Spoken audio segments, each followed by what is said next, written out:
Have you ever noticed someone who never posts pictures online? No selfies, no celebrations, no updates. In a world that rewards attention, these people almost seem invisible. But psychology says that behavior isn't random. It actually reveals a lot about their confidence, mindset, and emotional intelligence. Today, we're diving deep into the real psychology behind people who don't post their photos on social media. And trust me, what you're about to discover will completely change how you view social media behavior. We live in an era where your online presence often feels more important than your real life. Instagram stories, Facebook updates, TikTok videos everywhere you look. People are documenting every moment of their existence. The average person posts about 15 times per week on social media. That's more than 2 posts every single day. But then there are those who break this pattern entirely. People who have active accounts but never post their own photos. People who scroll, who like, who comment but remain visually invisible. In a culture obsessed with being seen, they choose to remain unseen. Society often misunderstands these people. They're called antisocial, shy, insecure, or even weird. But psychological research tells a completely different story. These individuals often possess traits that most people spend their entire lives trying to develop. They understand things about human psychology, digital culture, and self-worth that the average social media user completely misses. So let's break down the fascinating psychology behind this behavior. We'll explore 10 major psychological patterns that explain why some people choose digital invisibility in an age of digital performance. And by the end of this deep dive, you might even reconsider your own relationship with social media.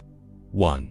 Privacy over popularity. Let's start with the most obvious but least understood reason: privacy orientation. Psychologists have identified something called privacy orientation, which is essentially how much control a person wants over their personal information and image. People who rarely post pictures typically score high on privacy orientation scales. But this isn't about having something to hide. It's about having something to protect their mental space, their personal narrative, and their sense of self.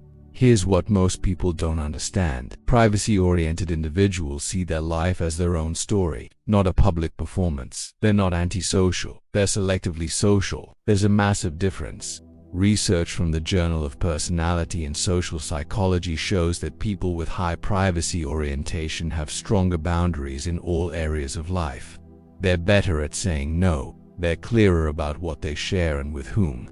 They understand that intimacy requires exclusivity, that when you share everything with everyone, you create intimacy with no one. Think about it this way. When something is rare, it becomes valuable. When something is everywhere, it loses meaning. People who don't post their photos understand this instinctively. Their private moments remain meaningful because they're actually private. Their celebrations feel special because they're shared with the people who are actually there, not broadcasted to 500 acquaintances who don't really care. While most people seek validation through likes and comments, these individuals rely on self-validation. They don't need to announce their life to feel good about it. And that's a subtle but powerful sign of inner security. The psychology here goes even deeper. When you constantly share your life online, you're outsourcing your sense of self-worth. You're essentially saying, I need external confirmation that this moment was good, that I look good, that my life is worth living. Every post becomes a referendum on your value as a person. People who don't post avoid this psychological trap entirely. They experience moments for what they are, not for how they'll look online. They eat meals without photographing them.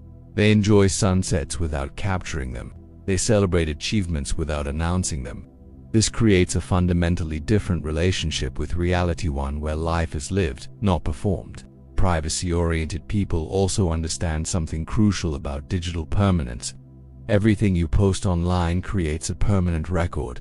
Future employers will see it. Future partners will see it. Your children will see it. People who value privacy are essentially protecting their future selves from the impulsive decisions of their present selves. There's also a control element here. When you don't post, you control your narrative completely. You're not subject to misinterpretation, screenshot culture, or having your words and images taken out of context. You maintain authorship of your own story. Research shows that privacy-oriented individuals report higher life satisfaction and lower anxiety levels. Why? Because they're not living in the constant state of self-monitoring that social media requires. They're free from the exhausting performance of curated living. 2. Strong self-awareness and clear self-concept. Now let's talk about something psychologists call self-concept clarity, and this is where things get really interesting. Self-concept clarity is basically how well you know yourself. It's the degree to which your beliefs about yourself are clearly defined, internally consistent, and stable over time. Research consistently shows that people who share less online often have significantly higher self-concept clarity. Here's why this matters. When you have a clear sense of who you are, you don't need external feedback to confirm it. You know your values. You know your goals. You know what matters to you and what doesn't. This internal clarity makes you naturally less dependent on social validation. Think about people who post constantly, often not always, but often they're in a state of identity exploration. They're trying on different versions of themselves to see which one gets the best reaction. One day they're a fitness guru, the next day they're a philosophical deep thinker. Then they're a party person. They're essentially crowdsourcing their identity, letting the algorithm and engagement metrics tell them who to be. People with high self-concept clarity don't need this external validation because they've done the internal work.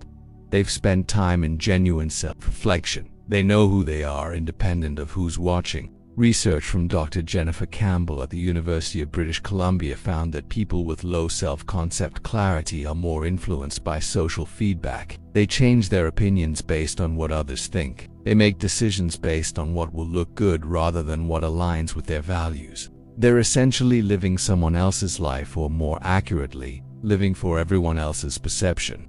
In contrast, people with high self-concept clarity make choices based on internal alignment. They ask, does this fit who I am? Not how will this look to others? This fundamental difference in decision-making creates an entirely different life trajectory. Here's another fascinating aspect. Self-concept clarity is strongly correlated with emotional stability. When you know who you are, you're less thrown off by external circumstances. Criticism doesn't devastate you because you have an internal reference point. Praise doesn't make you euphoric because you're not dependent on it. You have what psychologists call an internal locus of evaluation.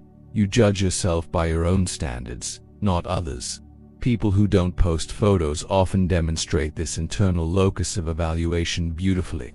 They're not avoiding social media out of fear or insecurity. They're simply operating from a different value system, one that prioritizes authentic self-knowledge over social performance. There's also a meta-cognitive element here. People with strong self-awareness are aware of their own thinking patterns. They notice when they're being influenced by social pressure. They recognize when they're performing rather than being authentic.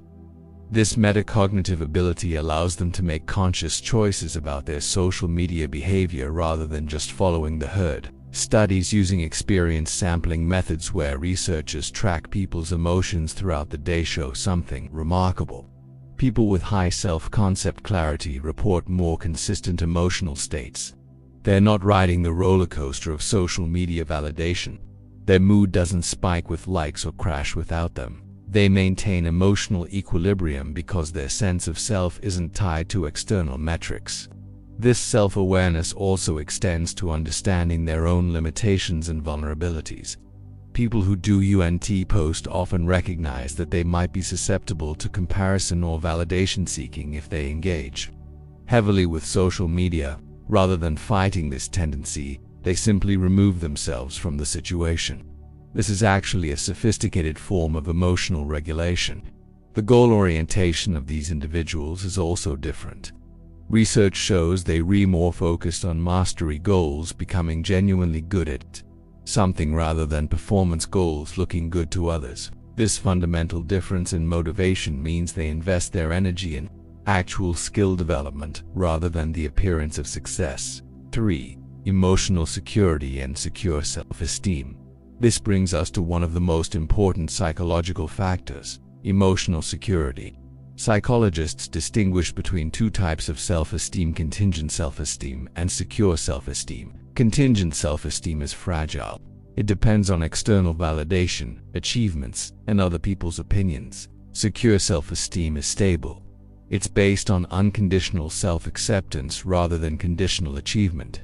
People who post less frequently often have secure self-esteem, and here's the critical distinction. They don't post selfies to prove their worth because they already feel complete. Their sense of value isn't contingent on being seen, admired, or validated by others. Research from Dr. Kristen Neff on self-compassion shows that people with secure self-esteem practice self-acceptance, regardless of their performance or appearance. They don't need to look perfect in photos because their self-worth isn't tied to their appearance. They don't need to showcase achievements because their value isn't dependent on accomplishment. They have what's called unconditional positive self-regard. This emotional security manifests in several ways. First, these individuals are less anxious overall.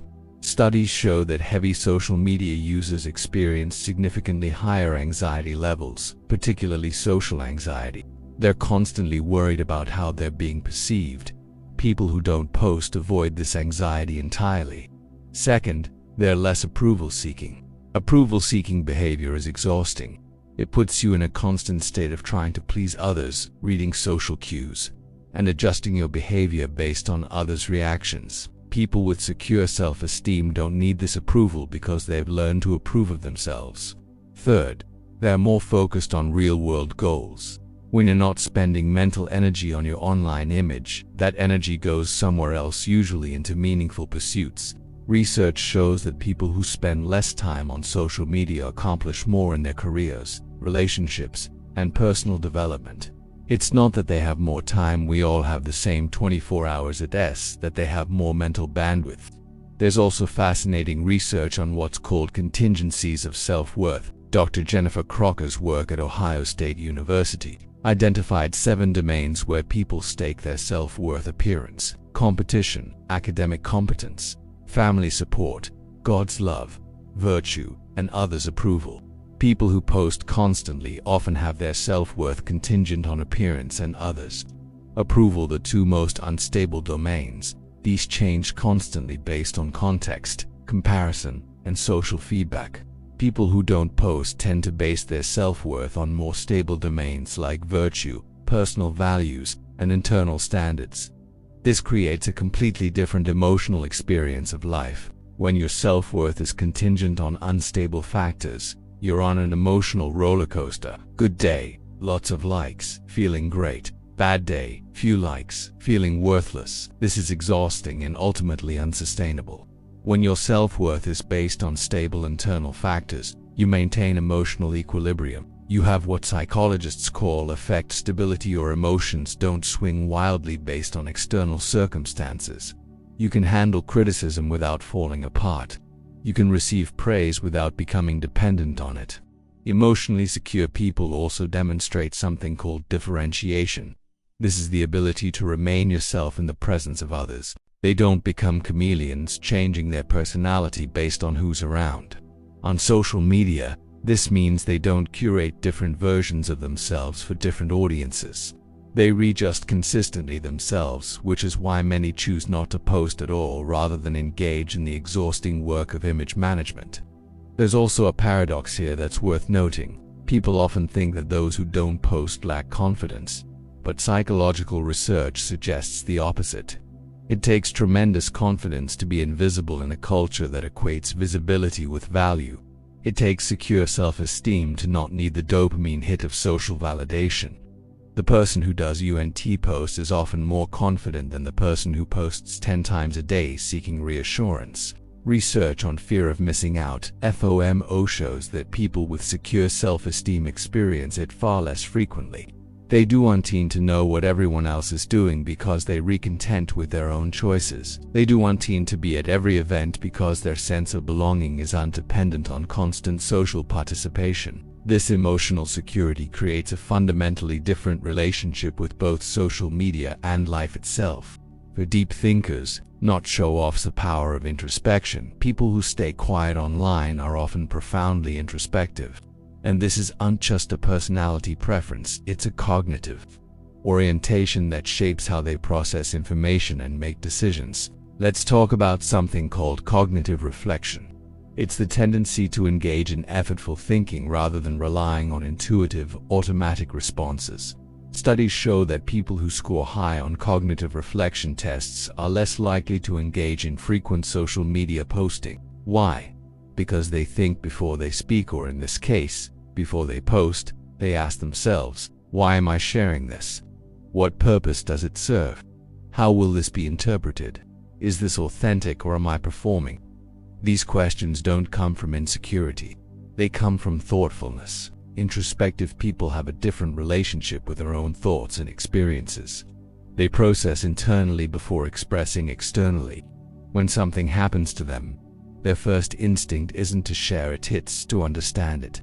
They sit with experiences, examine them from multiple angles, and integrate them into their understanding of themselves and the world. This creates a delay between experience and expression that's become rare in our instant sharing culture. Most people photograph their meal before tasting it.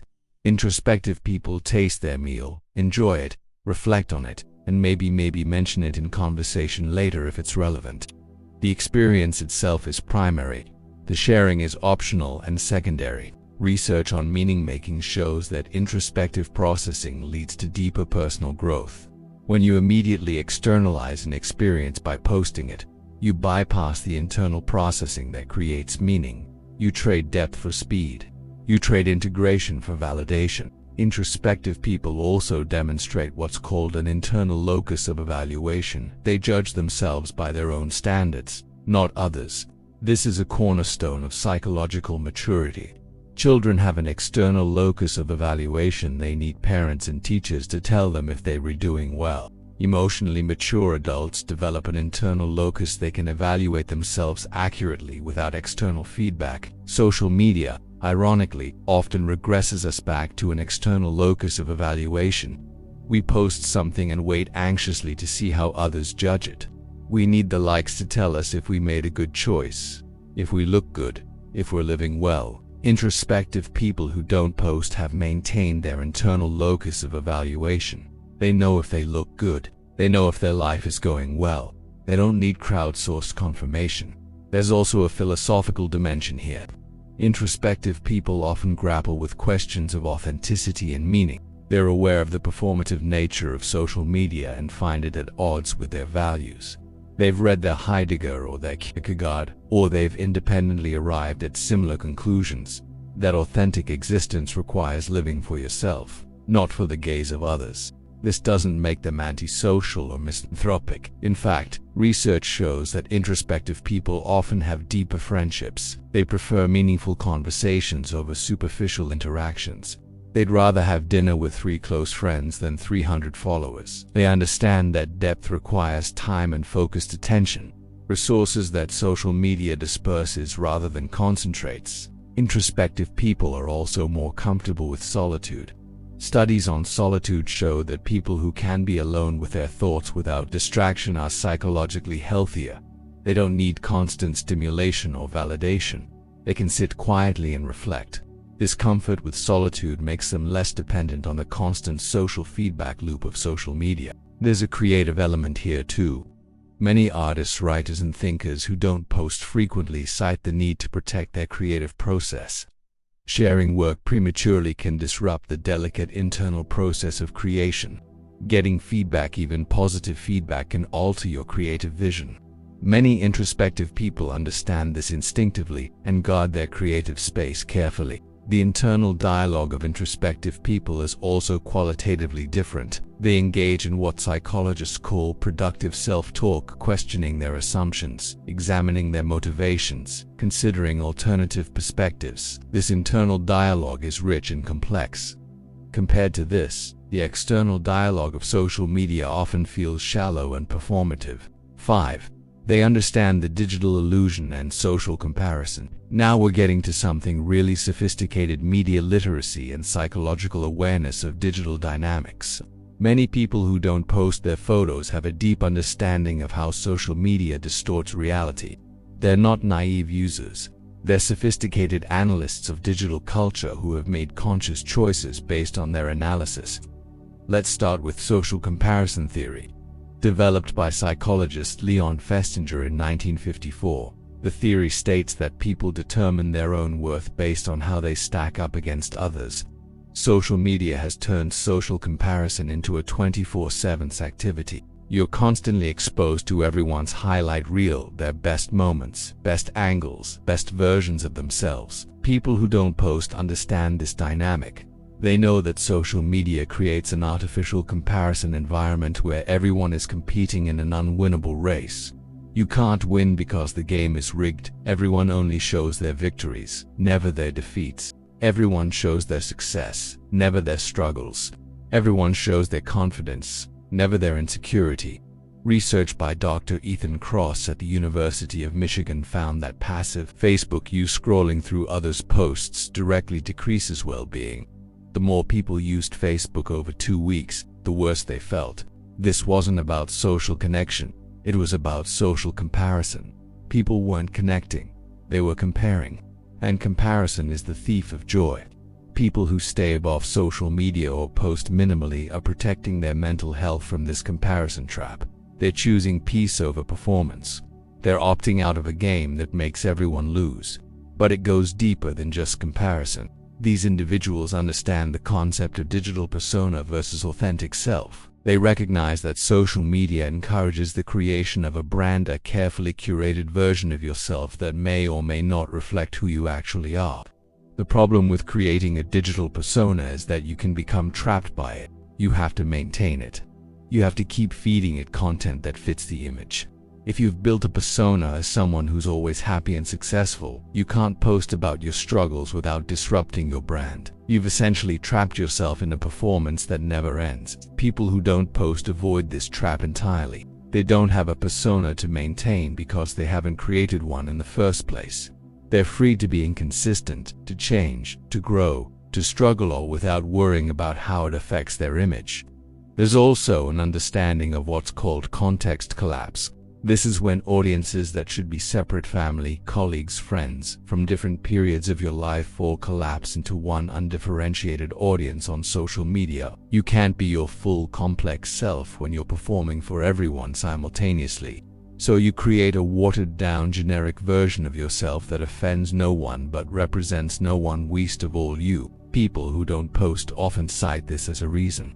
They don't want to perform for their grandmother and their college friends and their professional network all at once. They want to be different versions of themselves in different contexts, which is actually psychologically healthy.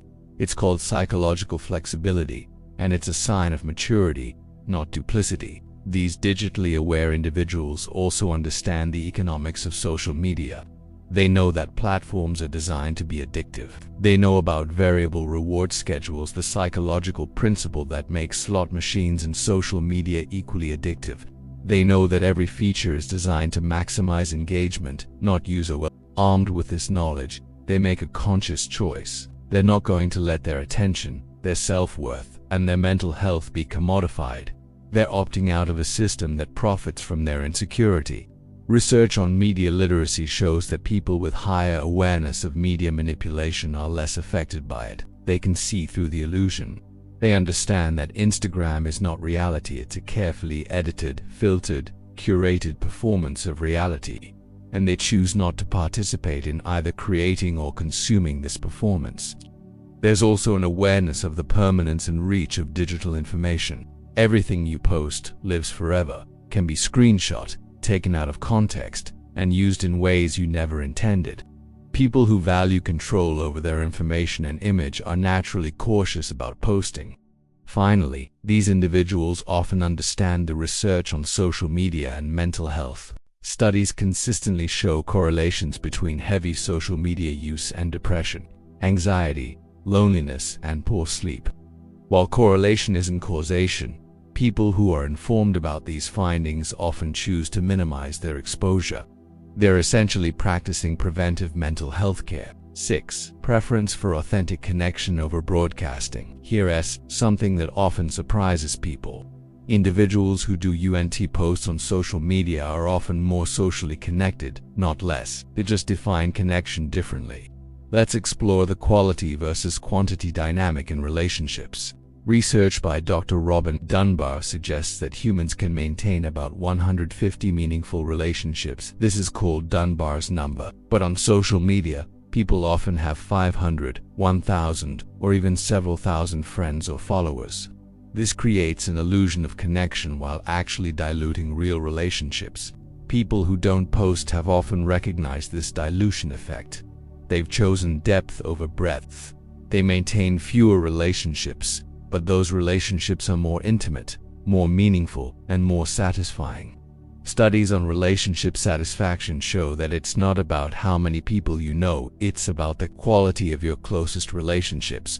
People with 3 deep friendships are happier than people with 300 superficial ones. People who do UNT posts tend to invest in those deep friendships rather than managing a large network of weak ties. There's also a different communication preference at play. Many non-posters prefer private one-on-one communication over public broadcasting. They'd rather text you directly than post a general update. They'd rather call you to share news than announce it to everyone. This preference for private communication creates more intimacy and makes the other person feel special. You were worth a personal contact, not just a mass broadcast. Think about it this way: when someone texts you specifically, you feel valued. When someone posts something publicly and you see it along with 500 other people, you feel like audience member, not a friend. Non-posters understand this distinction and choose to make people feel valued rather than treating them as an audience.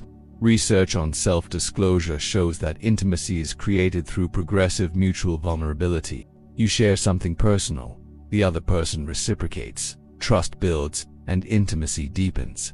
This process requires privacy and reciprocity to things that public social media posts don't provide. You can't be vulnerable to 500 people and they can't reciprocate by liking your post. People who don't post are often protecting the intimacy building process. They save their vulnerability for private contexts where it can actually create connection rather than broadcasting it to an audience where it becomes performance. There's also an interesting dynamic around oversharing. When you share everything on social media, you have nothing left to share in person. Your friends already know about your vacation, your promotion, your new relationship. They saw it online. When you finally see them in person, you have nothing new to talk about. You've already consumed each other's content. People who don't post maintain mystery and save stories for in-person interaction. When you see them, they actually have news to share. Conversation flows naturally because there's genuine information exchange happening, not just performing stories you've already told online.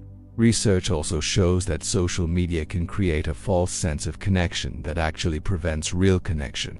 You see someone's updates and feel like you're keeping up with them, but you're not actually connecting. You're consuming their content like you'd watch a TV show. People who do UNT posts force their friends to actually reach out if they want to know what's happening, and this reaching out is where real connection happens. There's also a values dimension here. Many non-posters value presence over performance. When they're with friends, they're fully present, not photographing the moment for later posting. This presence is increasingly rare and valuable.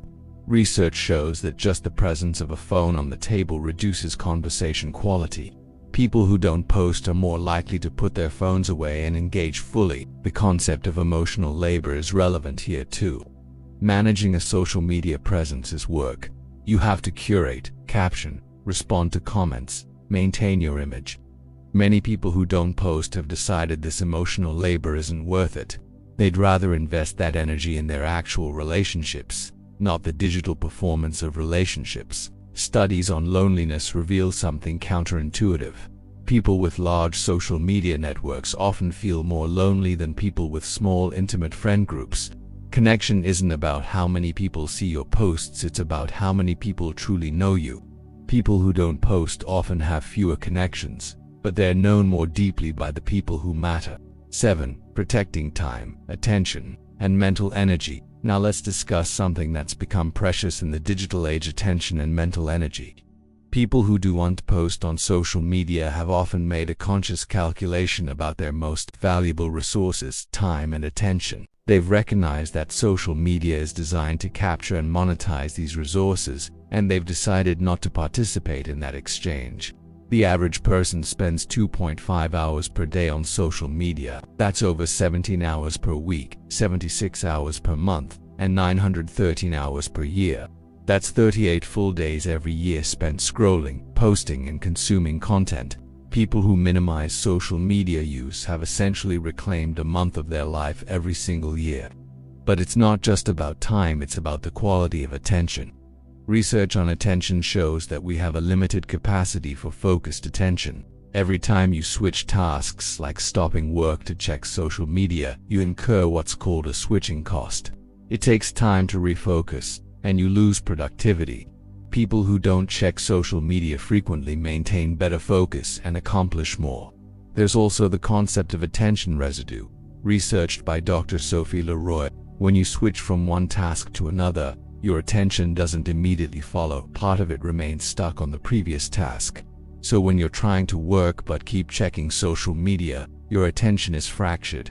You're never fully focused on anything. People who don't post and often don't consume much social media either maintain attention integrity. They can focus deeply on one thing for extended periods. This deep focus is increasingly rare and valuable. Cal Newport's research on deep work shows that the ability to focus without distraction is becoming the superpower of the 21st century. There's also a mental energy consideration. Decision fatigue is real. Every time you make a decision, even a small one, like whether to post something, you deplete your mental energy. People who post frequently make dozens of micro decisions. Should I post this? How should I caption it? Which filter should I use? Should I respond to that comment? Each decision depletes mental resources. People who don't post eliminate this entire category of decisions. They free up mental energy for decisions that actually matter: career choices, relationship decisions, creative projects. They're essentially practicing decision minimalism in the digital realm. Research on willpower and self-control shows that these are finite resources. You can deplete them. When you use willpower to resist checking your phone, to carefully curate a post, or to deal with negative comments, you have less willpower available for other things. People who don't post conserve their willpower for challenges that matter more to them. There's also an understanding of the attention economy. Tech companies compete for your attention because attention is their product. They sell it to advertisers. People who do unpost have often recognized that their attention has value and they're no longer giving it away for free. They're essentially going on an attention strike. The concept of cognitive load is relevant here too. Cognitive load is the amount of information your working memory can handle at once. Social media creates massive cognitive load. You're processing hundreds of images, headlines, updates, and stimuli. This overload leads to stress and reduced cognitive performance. People who minimize social media reduce their cognitive load. Their minds are quieter. They have more mental space for creativity, reflection, and problem solving. Research shows that boredom and mental downtime are actually crucial for creativity. Your mind needs space to wander and make connections. Social media eliminates this space by filling every idle moment with stimulation. There's also a circadian rhythm dimension. Blue light from screens disrupts sleep, and the stimulation from social media can prevent the wind-down process your brain needs before sleep. People who don't engage with social media, especially before bed, typically sleep better. And better sleep improves literally everything: mood, cognitive function, health, longevity. The notification culture is another factor. Every notification is an interruption. It pulls you out of whatever you're doing and demands attention. People who don't post often also turn off notifications or minimize their app usage entirely. They're protecting their attention from constant interruption. Research on flow states, those periods of deep engagement where time seems to disappear, shows that they require uninterrupted attention. You can't enter flow if you're checking social media every few minutes. People who protect their attention are more likely to experience flow, which is associated with both performance and happiness. Finally, there's a quality of life issue. Time spent on social media is time not spent on other things: reading, exercising, creating, connecting face-to-face, pursuing hobbies. People who don't post have made an opportunity cost calculation. They've decided that other activities provide more value, more meaning, and more satisfaction than social media ever could. 8. Independence and comfortable non-conformity. Let's talk about something that's increasingly rare: the willingness to be different. People who do post photos on social media demonstrate a psychological trait called autonomy, the capacity to be self-directed and to resist social pressure. In a culture where social media participation is considered normal and expected, choosing not to participate requires genuine independence of thought. Research on conformity, dating back to Solomon Ash's classic experiments, shows that humans have a powerful tendency to conform to group behavior. We want to fit in, we want to be normal. We change our behavior even when we know we're right, just to align with the group. Social media has created a new conformity pressure, the expectation that you will document and share your life when everyone around you is posting. Not posting becomes a deviation from the norm. It marks you as different, and most people find being different uncomfortable. People who don't post have overcome this discomfort. They're willing to be the person who doesn't have Instagram, who doesn't post vacation photos, who doesn't share their achievements. This takes psychological strength. It requires secure identity and comfort with being misunderstood. There's a concept in psychology called individuation, the process of becoming a distinct individual separate from collective identities and expectations. People who don't post have often completed more of this individuation process. They know who they are independent of social norms. They're not defining themselves through participation in collective behaviors. Research shows that people with strong autonomous motivation, internal drive rather than external pressure, are happier and more satisfied with their choices. People who post because they genuinely want to are fine. People who post because they feel they're supposed to are engaging in controlled motivation, which undermines well-being. People who don't post have recognized this dynamic and chosen autonomous non-participation. There's also a countercultural element here. Every dominant culture produces a counterculture, people who reject mainstream values and behaviors. In a culture of oversharing and digital performance, not posting is countercultural. These individuals are essentially digital minimalists in an age of digital maximalism. The psychology of non-conformity is fascinating. Research shows that nonconformists often score high on traits like openness to experience and low on traits like agreeableness, which measures the desire to please others and avoid conflict. They're comfortable with disagreement and differentiation. But here's what's interesting: these nonconformists often aren't rebellious or oppositional. They're not avoiding social media to make a statement. They're simply comfortable making choices that work for them, regardless of what others are doing. They have what's called secure nonconformity. They're different not to be different, but because it suits them. There's also a values independence at play. People who do post have often thought critically about social media and decided it does align with their values. Maybe they value privacy, authenticity, or meaningful connection, and they've concluded that social media undermines these values. They're living according to their principles, even when those principles are uncommon. Research on moral courage shows that standing by your values when others don't share them requires psychological strength.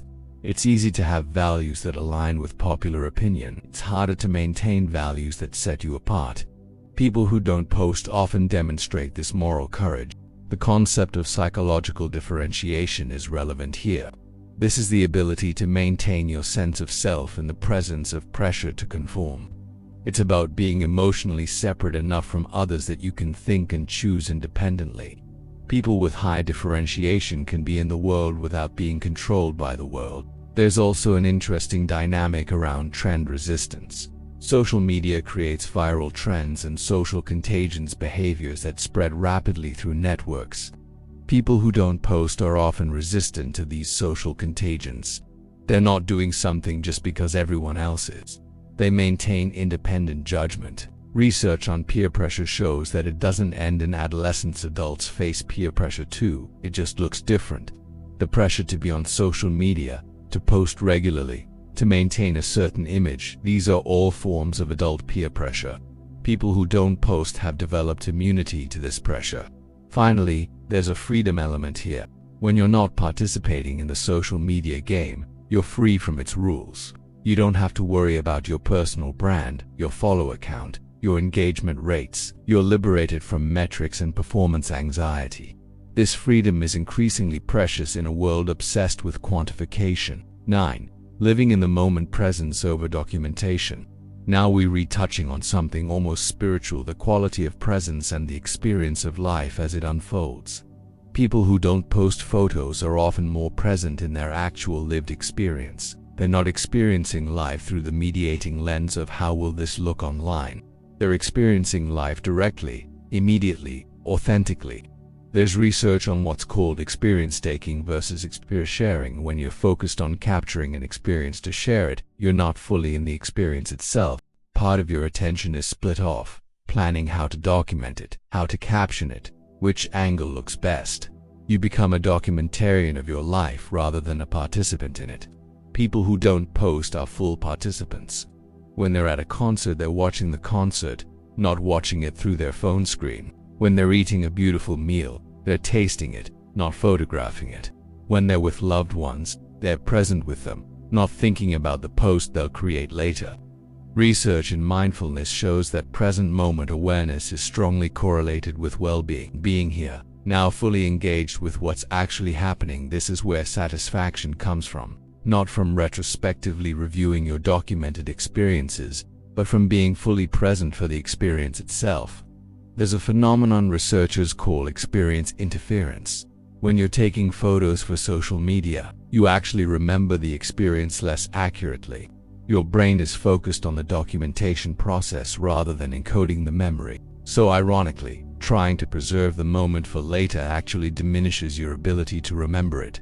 People who don't post often have richer, more vivid memories because they were fully present for the experience. They weren't distracted by documentation. They were engaged with all their senses. This creates deeper encoding and more meaningful memories. There's also something called the Instagrammable filter that many people develop. They start evaluating experiences based on how they'll look online rather than how they feel to live.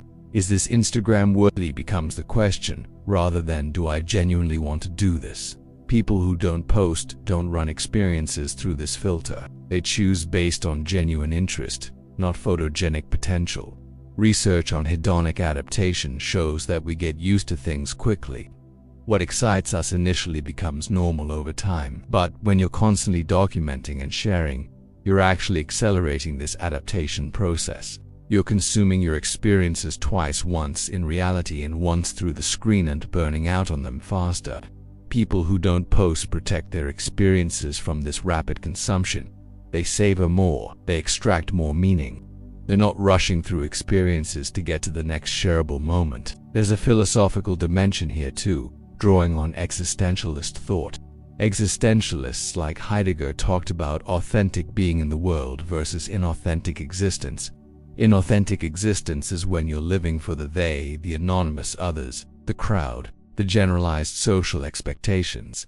Authentic existence is when you're living from your own center. Social media is essentially a technology of the they. You're constantly aware of and performing for this audience of others. People who do UNP post are often practicing more authentic existence, living from their own center rather than for the observation of others. Research on flow states shows that they require complete immersion in the present moment. You can't be in flow and be thinking about your social media posts simultaneously. People who do UNT post have more opportunities for flow because they're not splitting their attention between experience and documentation. There's also a gratitude element here. Research shows that gratitude practices consciously appreciating what you have increase happiness. But there's a difference between genuine gratitude and performative gratitude for social media. When you post about gratitude, you're no longer just feeling grateful, you're performing gratitude for an audience. People who don't post are more likely to experience genuine, private gratitude without the performative element. The concept of savoring is relevant to savoring is the capacity to attend to and amplify positive experiences. Research shows it's a key component of well-being, but savoring requires presence. When you're focused on capturing a moment for social media, you're not savoring it here, preparing it for later consumption by others. People who don't post are better savers. They linger in positive moments. They extract more pleasure from good experiences because they're not rushing through them to get to the documentation phase. There's also a death awareness dimension that might seem dark but is actually profound. Existential psychologists talk about death awareness, the recognition that our time is limited. When you're truly aware of mortality, you become more intentional about how you spend your time. People who don't post have often had this realization: life is short and they'd rather spend it living than documenting. Finally, there's research on the paradox of choice and decision fatigue. When you're not thinking about social media, you eliminate a whole category of decisions: what to post, when to post, how to respond. This frees up mental space for being present with what's actually in front of you. 10. Strong boundaries and sophisticated emotional regulation. Our final psychological factor might be the most important: emotional regulation and boundary setting. People who don't post photos on social media often demonstrate sophisticated emotional regulation skills. They've recognized that social media can be emotionally destabilizing, and they've set boundaries to protect their emotional well-being. Let's start with the concept of emotional regulation, the ability to influence which emotions you have, when you have them, and how you experience and express them. Research shows that people with strong emotional regulation skills use what's called antecedent-focused strategies. This means they modify situations before emotions arise, rather than trying to control emotions after they've already been triggered. Not posting on social media is a brilliant antecedent-focused strategy. Rather than posting and then trying to manage the anxiety about how people will respond, they avoid the situation entirely. They're not suppressing emotions, they're preventing the emotional roller coaster from starting in the first place. Research on social media and emotion shows that posting creates a pattern of what's called variable reinforcement. Sometimes you get lots of likes, sometimes you don't, and you never know which outcome you'll get. This is the same reinforcement pattern that makes gambling addictive. It creates anxiety and compulsive checking behavior. People who don't post avoid this variable reinforcement trap. They're not on the emotional roller coaster of waiting to see how their post performs. They maintain emotional stability because they're not tying their emotional state to unpredictable social feedback. There's also boundary setting at play.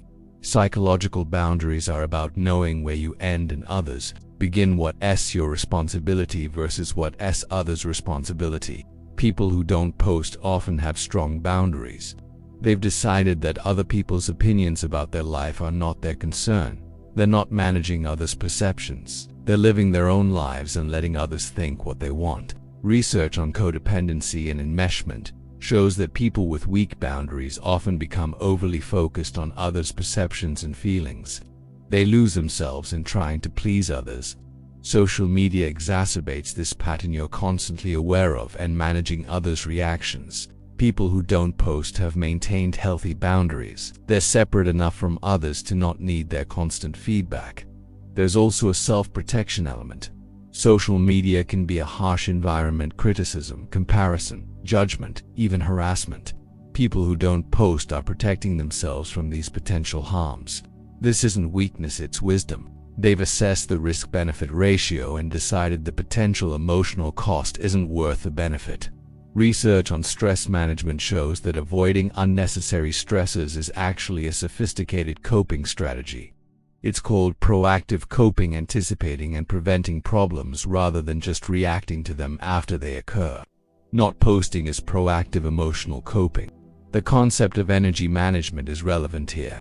Every interaction, every post, every comment response requires emotional energy. People who do UNP posts are conserving their emotional energy for relationships and situations that matter more to them.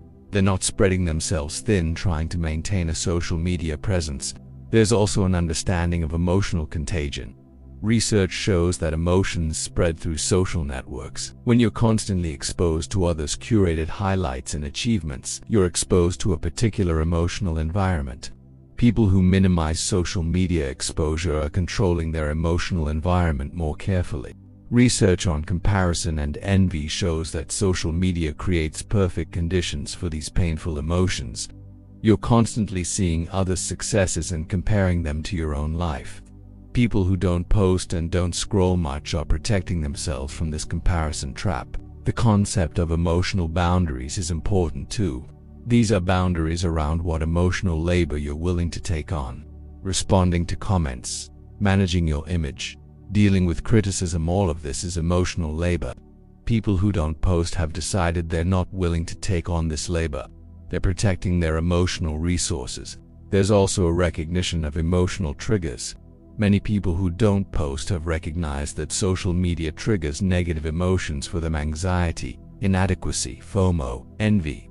Rather than trying to tough it out or manage these emotions constantly, they've simply removed the trigger. This is emotionally intelligent.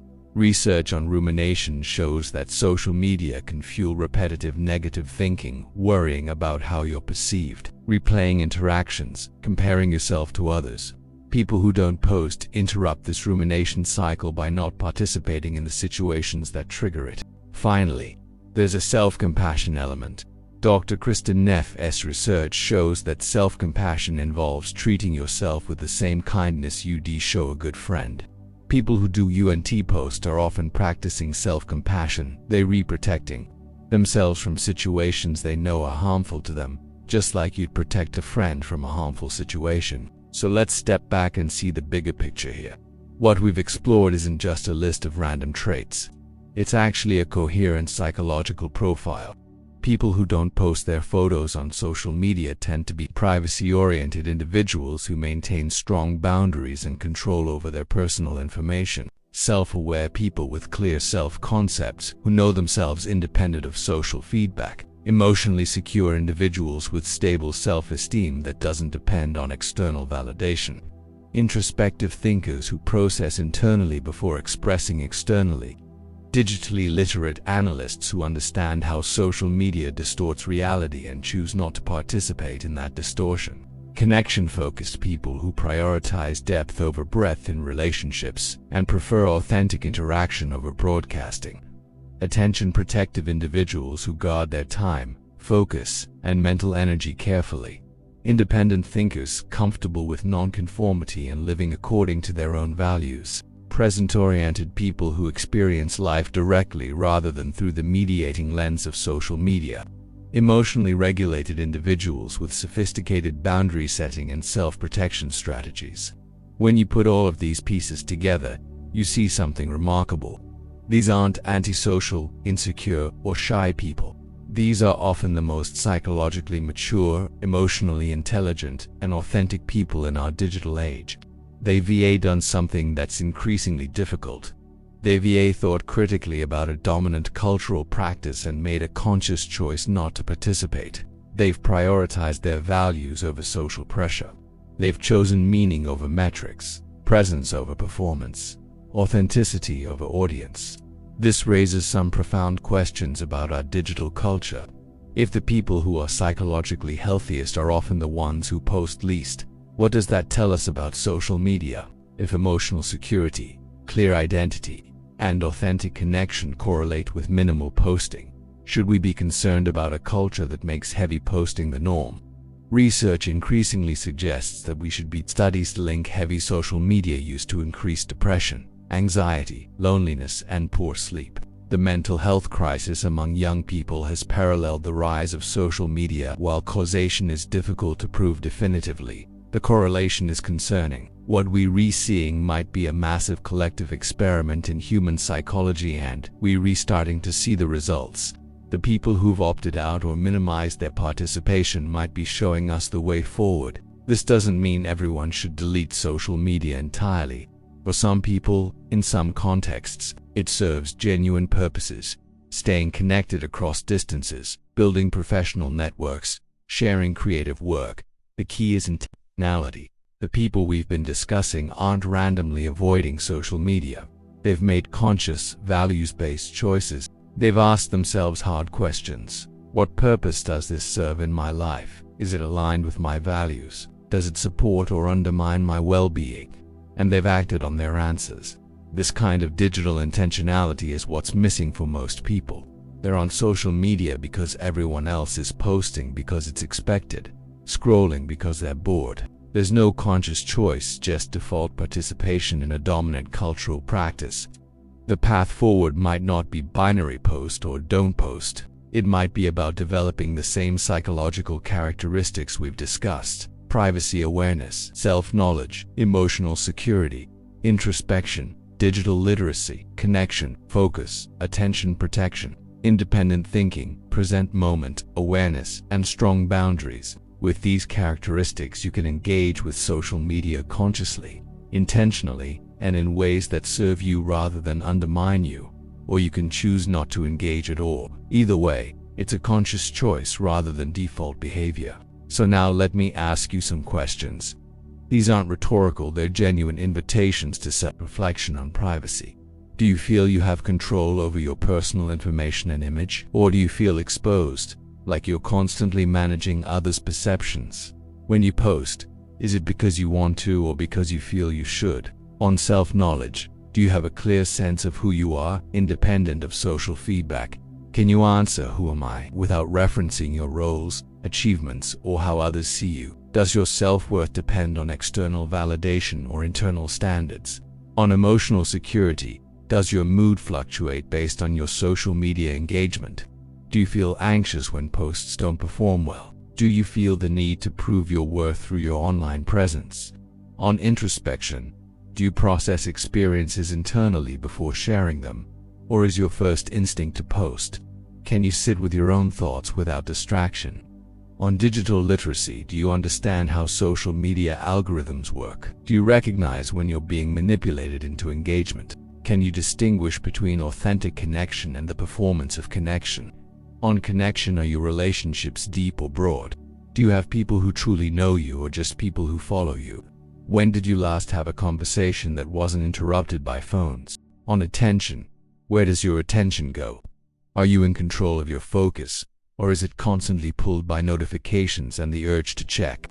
How much of your finite time and attention are you giving to social media? On independence, are you comfortable being different? Can you make choices that diverge from social norms? Or do you feel pressure to participate in behaviors just because everyone else is? On presence, are you fully present in your experiences? Or are you always partly thinking about how to document them? Can you enjoy a moment without photographing it? On boundaries, do you have clear boundaries around what you share and what you keep private?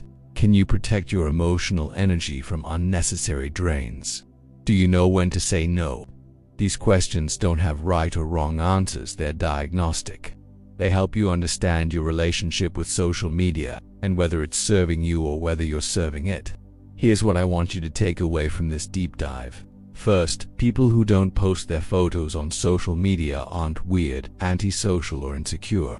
They're often demonstrating sophisticated psychological health and emotional intelligence. They've made conscious choices based on clear values. Second, these characteristics, privacy orientation, self-awareness, emotional security, introspection, digital literacy, connection, focus, attention protection, independence, presence, and strong boundaries are worth developing regardless of your social media choices. They're markers of psychological maturity and well-being. Third, your relationship with social media should be intentional, not default. You should be able to articulate why you're on it, what purpose it serves, and how it aligns with your values. If you can't, that's a red flag. Fourth, there's no universal right answer. For some people, social media genuinely enhances their lives. For others, it's a net negative. The key is honest. Does it make you happier or more anxious, more connected or more lonely, more present or more distracted? Fifth, you can change your relationship with social media at any time. If it's not serving you, you can use it differently or not at all. You're not obligated to participate in every cultural practice just because it's dominant. Sixth, the people who seem invisible online might actually be the most present in real life. The people who share least might actually have the most to share. Absence from social media doesn't mean absence from life. Often it means the opposite. Seventh, real confidence doesn't need an audience. Real connection doesn't require broadcasting. Real satisfaction doesn't depend on likes. These are truths that people who don't post often understand deeply. Finally, in a world that increasingly confuses visibility with value, choosing to be unseen can be an act of radical self-respect. It's saying my life has meaning whether or not you witness it. My worth isn't determined by your acknowledgement. I exist fully even when I'm not performing for an audience. And that might be the most psychologically healthy stance of all. So next time you notice someone who doesn't post their pictures, don't assume they're shy, antisocial, or insecure. Don't assume they're technologically incompetent or out of touch. Consider instead that they might be more grounded, more emotionally intelligent, more self-aware, and more psychologically mature than most people online. They don't need to be seen to feel seen. They don't need to perform to feel valuable. They don't need validation from strangers to know they matter. They're living their lives fully, authentically, presently, just privately. And that's not a deficit. That's a choice, often a wise one. If you love understanding why people think and behave the way they do, hit subscribe now. Because on this channel, we don't just scroll through people's lives, we decode their minds. Thanks for watching, and I'll see you in the next deep dive.